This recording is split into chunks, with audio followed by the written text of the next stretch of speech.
Bus ಸಂಜೆಗೆ ಇತ್ತು. ಇರುವ 4 ಜೊತೆ ಬಟ್ಟೆ ಜೋಡಿಸಿಕೊಂಡು ಊಟ ಮಾಡಿ ಹಾಗೆ ಮಾತಾಡಿಕೊಂಡು ಮಲಗಿದ್ದೆವು. ಬಹಳ ದಿನಗಳಿಂದ ಕೇಳಬೇಕು ಅಂತ ಇದ್ದದ್ದನ್ನು ಕೇಳಿದೆ.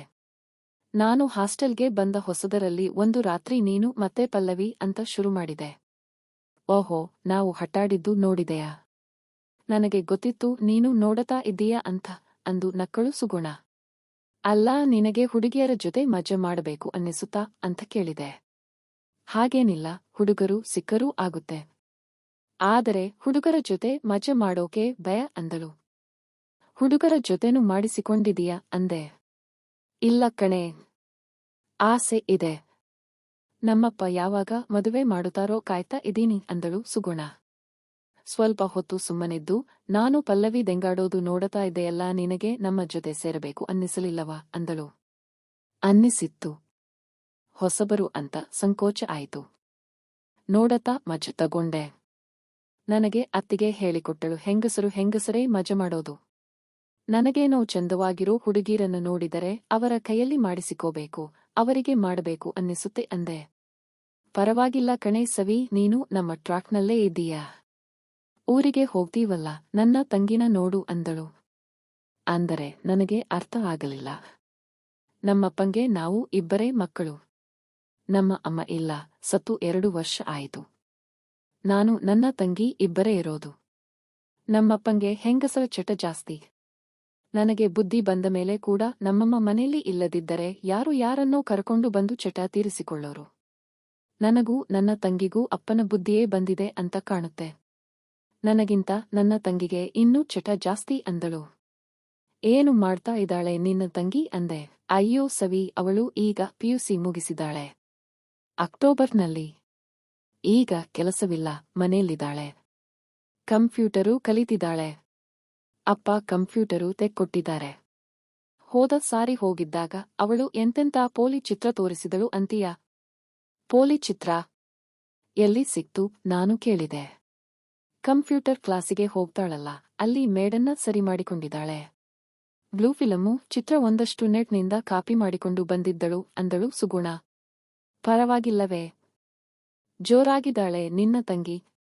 ಏನು ಅವಳ ಹೆಸರು ಕೇಳಿದೆ. ರಾಗಿಣಿ ಅಂತ. ಕರೆಯೋದು ರಾಣಿ ಅಂತ.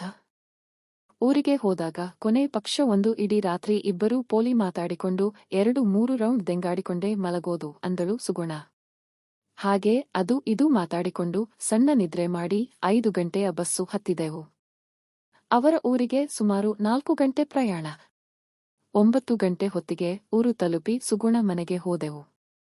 ಸುಗುಣನನ್ನು ನೋಡಿ ರಾಣಿಗೆ ತುಂಬಾ ಖುಷಿಯಾಗಿದ್ದು ಗೊತ್ತಾಯಿತು. ಅಕ್ಕ ತಂಗಿ ಇಬ್ಬರೂ ಅಪ್ಪಿಕೊಂಡರು. ಆಮೇಲೆ ರಾಣಿ, ಇವಳು ಸವಿತಾ ಅಂತ ನನ್ನ ಬೆಸ್ಟ್ ಫ್ರೆಂಡ್, ನನ್ನ ಹಾಸ್ಟೆಲ್ ಮೇಟ್, ಒಂದೇ ರೂಮಲ್ಲಿದ್ದೀವಿ. ಸವಿ, ಇವಳು ರಾಗಿಣಿ, ಕರೆಯೋದು ರಾಣಿ, ನನ್ನ ತಂಗಿ.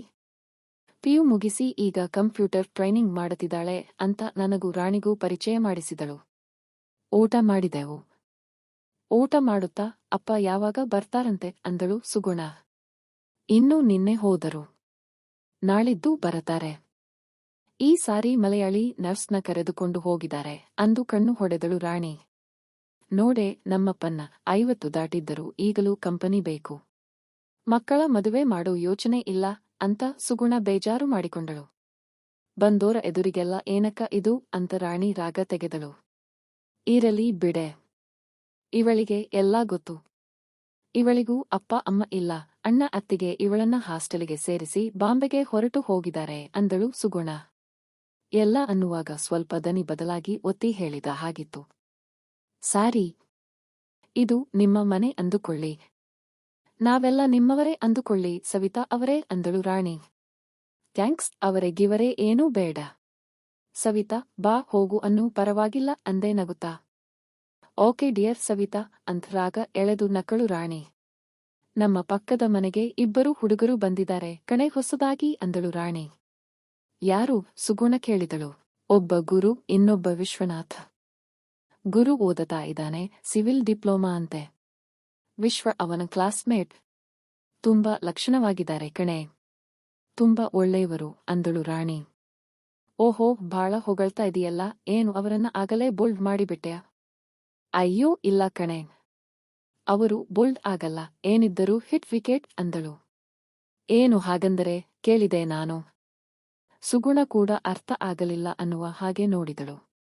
ಚಾನ್ಸ್ ಇದ್ದರೆ ಗೊತ್ತಾಗತ್ತೆ ಬಿಡಿ ಅಂದಳು, ಏನೋ ಗುಟ್ಟು ಅನ್ನುವ ಹಾಗೆ. ಊಟ ಮುಗಿಸಿದೆವು. ಸುಗುಣ ಪಾತ್ರೆ ಎತ್ತಿಟ್ಟು ಅಡುಗೆ ಮನೆ ಒರೆಸುತ್ತಿದ್ದಳು. ರಾಣಿ ಅಪ್ಪನ ರೂಮಿನಲ್ಲಿ ಮಂಚ ಇದೆ, ನೀವಿಬ್ಬರೂ ಅಲ್ಲಿ ಮಲಗಿ, ನಾನು ಕೆಳಗೆ ಹಾಸಿಕೊಳ್ತೇನೆ ಅಂದಳು. ಇರಲಿ ಬಿಡು ರಾಗಿಣಿ, ಎಲ್ಲ ಒಟ್ಟಿಗೆ ನೆಲದ ಮೇಲೆ ಮಲಗೋಣ ಅಂದೆ. ಹಾಗಾದರೆ ನನ್ನ ರೂಮಿನಲ್ಲಿ ಹಾಸಲಾ ರಾಗಿಣಿ ಕೇಳಿದಳು. ಇಬ್ಬರೂ ಹೋಗಿ ರಾಗಿಣಿಯ ರೂಮಿನಲ್ಲೇ ನೆಲದ ಮೇಲೆ 3 ಹಾಸಿಗೆ ಹಾಸಿದೆವು. ಬಟ್ಟೆ ಬದಲಾಯಿಸಿಬಿಡ್ತೇನೆ, 1 ನಿಮಿಷ ಅನ್ನುತ್ತಾ ರಾಗಿಣಿ ನನಗೆ ಬೆನ್ನು ತಿರುಗಿಸಿ ಜುಬ್ಬಾ ತೆಗೆದಳು. ಅಪ್ಪನ ಶರ್ಟು ತೊಟ್ಟು ಸಲ್ವಾರ್ ತೆಗೆದಳು. ಅವಳ ತೊಡೆಯ ಅರ್ಧಕ್ಕೆ ಬರುತ್ತಿತ್ತು ಶರ್ಟು. ನಾನು ಒಬ್ಬಳೇ ಇದ್ದರೆ ಬರೀ ಕಾಚ್ ಬ್ರಾ ಹಾಕೊಂಡು ಮಲಗ್ತೇನೆ. ನೀವೆಲ್ಲ ಇದೀರಿ ಅಂತ ಈ ವೇಷ ಅನ್ನುತ್ತಾ ಕಿಸಕ್ಕನೆ ನಕ್ಕಳು. ಒಳ್ಳೆ ಶೇಪ್ ಇದೆ ಕಣೆ ರಾಣಿ ಅಂತ ಮೆಚ್ಚಿಕೊಂಡೆ. ನಿಜವಾಗಲೂ ಚೆನ್ನಾಗಿದ್ದಳು. ಹಣೆಯ ಒಂದು ತುದಿಯಲ್ಲಿ ಸಣ್ಣದೊಂದು ಮೊಡವೆ ಇತ್ತು. ಜೇನುತುಪ್ಪದ ಬಣ್ಣ ಇದ್ದಳು. ಕಣ್ಣು ಅಗಲವಾಗಿ ಆಸೆ ತುಂಬಿಕೊಂಡು ಒದ್ದೆಯಾಗಿದ್ದವು. ಅಯ್ಯೋ ಬಿಡೆ ಸವಿತಾ, ಏನು ಶೇಪೋ ಏನೋ, ನಿನ್ನ ಸೈಜು ನೋಡಿದರೆ ನನ್ನದು ಏನೂ ಅಲ್ಲ ಅಂದಳು. ಅವಳ ಕಣ್ಣು ನನ್ನ ಮೊಲೆಗಳ ಮೇಲಿತ್ತು. ಇನ್ನೊಂದೆರಡು ವರ್ಷ ತಡಿ, ನಿನ್ನದು ಒಳ್ಳೆ ಸೈಜು ಆಗುತ್ತೆ, ಯಾಕೆ ಬೇಜಾರು ಅಂತ ಸಮಾಧಾನ ಮಾಡಿದೆ. ಸುಗುಣ ಬಂದಳು. ಮಾತಾಡಿಕೊಂಡು ಮಲಗಿದೆವು. ಒಂದು ತುದಿಯಲ್ಲಿ ರಾಣಿ, ಅವಳ ಪಕ್ಕ ನಾನು, ನನ್ನ ಪಕ್ಕ ಸುಗುಣ. ಹೀಗೆ ರಾಣಿ ನಿದ್ರೆ ಹೋದಳು.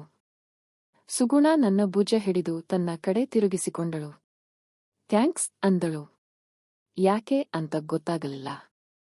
ಯಾಕೆ ಥ್ಯಾಂಕ್ಸ್ ಹೇಳತೀಯ ಅಂದೆ. ಏನಿಲ್ಲ, ನೀನು ಕಿಟಕಿ ಸೀಟು ಬೇಕು ಅಂತ ಹಠ ಮಾಡಿ ನನ್ನ ತುದಿಗೆ ಕೂರಿಸಿದೆಯಲ್ಲ ಅದಕ್ಕೆ ಅಂತ ಪಿಸುಪಿಸು ಹೇಳಿದಳು. ಏನಾಯಿತು ಅದಕ್ಕೆ ಥ್ಯಾಂಕ್ಸ್ ಹೇಳೋ ಅಂಥದು ನಾನು ಕೇಳಿದೆ. ಅವಳು ನನ್ನ ಇನ್ನೂ ಹತ್ತಿರಕ್ಕೆ ಎಳಕೊಂಡು ಮೆಲ್ಲಗೆ ಹೇಳಿದಳು.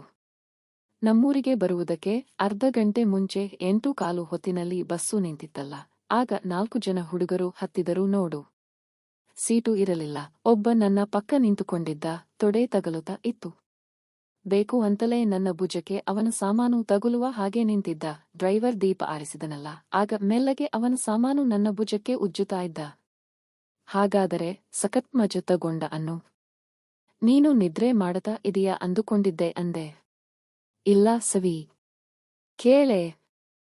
ನಾನು ನಿದ್ದೆ ಬಂದವಳ ಹಾಗೆ ಕೈ ಕಟ್ಟಿಕೊಂಡು ತಲೆ ತಗ್ಗಿಸಿಕೊಂಡು ಕೂತೆ. ಮೆಲ್ಲಗೆ ನನ್ನ ಎಡಗೆಯನ್ನ ಅವನ್ ಜೀಪ್ಗೆ ತಗುಲಿಸಿದೆ. ಆಮೇಲೆ ಅವನು ಇನ್ನೂ ಒಂಚೂರು ಒತ್ತಿಕೊಂಡ. ಸಾಮಾನು ನಿಗುರಿತ್ತು. ಜೀಪ್ನ ಮೇಲೆ ಕೈ ಆಡಿಸಿದೆ. ಅವನು ನನ್ನ ಕೈ ಹಿಡಿದು ಒತ್ತಿಕೊಂಡ.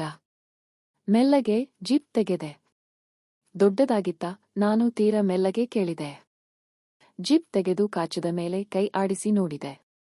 ಏನಿಲ್ಲ ಅಂದರೂ 8 ಇಂಚು ಇರಬಹುದು ಕಣೆ ಅಂದಳು. ದಪ್ಪ ಇತ್ತಾ? ಕಾಚದೊಳಗೆ ಕೈ ತೂರಿಸಿದೆ. 4 ಬೆರಳಲ್ಲಿ ಹಿಡಿಯೋಕೆ ಆಗಲಿಲ್ಲ. ಆಮೇಲೆ ಮೆಲ್ಲಗೆ ಕೈ ಇನ್ನೂ ತೂರಿಸಿ ಕಾಚದ ಒಳಕ್ಕೆ ಹಾಕಿ ಅವನ ಬೀಜ ಹಿಡಿದು ಆಡಿಸಿದೆ. ನಾನು ಏದುಸಿರು ಬಿಡುತ್ತಾ ಅವಳ ಹತ್ತಿರ ಇನ್ನೂ ಒತ್ತಿಕೊಂಡೆ. ಅವನ ತುಣ್ಣಿಯ ಚರ್ಮ ಸರಿಸಿ ಉಗುರಲ್ಲಿ ಮೆಲ್ಲಗೆ ಕೆರೆದ ಹಾಗೆ ಮಾಡಿದೆ. ಕಕ್ಕಿಕೊಂಡು ಬಿಟ್ಟ ಕಣೆ. ತಾಕತ್ತೇ ಇಲ್ಲ ಬೋಳಿಮಗನಿಗೆ ಅಂತ ನಿರಾಸೆಯಿಂದ ಹೇಳಿದಳು. ಹೋಗಲಿ ಬಿಡು, ಮದುವೆ ಆಗೋವರೆಗೂ ಸಿಕ್ಕಷ್ಟೇ ಪುಣ್ಯ ಅಂದುಕೋಬೇಕು ಅಂದೆ. ಪಕ್ಕಕ್ಕೆ ತಿರುಗಿಕೊಂಡು ಮಲಗಿದೆ. ಆಗ ರಾಣಿ, ಆಯ್ತಾ ತುಣ್ಣಿ ಪುರಾಣ, ನಮ್ಮಕ್ಕನಿಗೆ ಗಟ್ಸ್ ಇಲ್ಲ, ನಾನಾಗಿದ್ದರೆ ಚೀಪಿ ಬಿಡ್ತಿದ್ದೆ ಅಂದಳು ಮೆಲ್ಲಗೆ. ಅಯ್ಯೋ ಪೋಲಿ ಅಂತ ಅವಳ ಕೆನ್ನೆಗೆ ಮೆಲ್ಲಗೆ ಒಂದೇಟು ಕೊಟ್ಟೆ. ಅವಳು ನನ್ನ ಕೈಯನ್ನು ತನ್ನ ಮೊಲೆಯ ಮೇಲಿಟ್ಟುಕೊಂಡು, ಹೀಗೆ ಮಲಕೊಳ್ಳೆ ಸವಿತಾ ಅಂತಂದಳು. ಎಲ್ಲರೂ ನಿದ್ರೆಗೆ ಜಾರಿದೆವು. ಮಾರನೆಯ ದಿನ ನನ್ನ ಲೈಫಲ್ಲೇ ಮರೆಯಲಾಗದ ದಿನ. ಗಂಡಸರು ಅವರವರೇ ದೆಂಗಾಡಿಕೊಳ್ಳುವುದು ನೋಡಿದೆ. ಮತ್ತೆ ಸುಗುಣ, ರಾಣಿ ಇಬ್ಬರ ಜೊತೆಯಲ್ಲೂ ಒಟ್ಟಿಗೆ ಮಜಾ ಮಾಡಿದೆ.